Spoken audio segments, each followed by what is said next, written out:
మిత్రమా అందరికీ కూడా శుభోదయం అండి. ఈరోజైతే మనకి కోటి సోమవార వ్రతం అన్నమాట. ఈరోజు నేను సత్యనారాయణ స్వామి వ్రతం అయితే చేసుకున్నాను. ఈరోజు చాలా విశిష్టత కలిగినటువంటి రోజు కదా.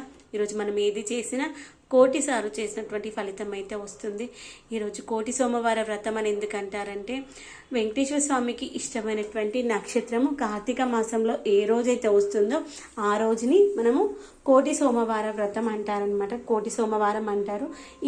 ఈ సంవత్సరం అయితే మనకు 2025లో గురువారం రోజు వచ్చింది. వారంతో సంబంధం ఉండకుండా నక్షత్రం ఏ రోజైతే వస్తుందో ఆ రోజుని మనము కోటి సోమవారం అంటారనమాట. ఈరోజు మనము ఏది చేసినా చాలా విశిష్టత ఉంటుంది. ఈరోజు ఇంకొక ప్రాముఖ్యత ఏంటంటే, వెంకటేశ్వరికి ఇష్టమైనటువంటి నక్షత్రం శ్రవణ నక్షత్రం కదా. ఈరోజు మనము నక్షత్రాలు మొత్తం 27 నక్షత్రాలు కదా.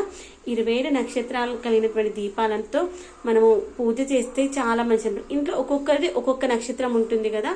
కాబట్టి 27 దీపాలు ముట్టించామనుకోండి, ఈ ఇంట్లో ఉన్నటువంటి అందరికీ సంబంధించినటువంటి అన్ని నక్షత్రాలతో మనము దీపారాధన చేసినట్టు అవుతుంది. మన జాతకంలో ఏవైనా దోషాలు ఉంటే పోవడం కోసం ఈరోజు నక్షత్రాలు దీపారాధన చేస్తే చాలా మంచిదన్నమాట. అయితే అది నేనైతే సాయంత్రం చేద్దాం అనుకుంటున్నాను. అయితే మనం ఉదయాన్నైనా చేయొచ్చు, సాయంత్రం అయినా చేయొచ్చు. అది టైమింగ్ ఉంటుంది అనమాట. ఈరోజు అయితే ఈవినింగ్ వరకు ఉంది. ఇంట్లో అందరం ఉన్నప్పుడు దీపారాధన చేసుకున్నాం అనుకోండి, అప్పుడు అందరి చేతులతో దీపారాధన చేస్తాం కాబట్టి ఎవరి జాతకంలో ఉన్నటువంటి దోషాలన్నీ పోయి మంచిగా హ్యాపీగా ఉంటామన్నమాట. అలాంటి దీపారాధన చేసేటప్పుడు ఇంట్లో అందరం ఉన్నప్పుడు చేసుకుంటే మంచిగా ఉంటుంది. ఇదిగోండి, ఇలా నేనైతే సత్యనారాయణ స్వామి వ్రతం మనము ఇంట్లో నెలకు ఒకసారైనా చేసుకోవచ్చు, సంవత్సరానికి ఒకసారైనా చేసుకోవచ్చు.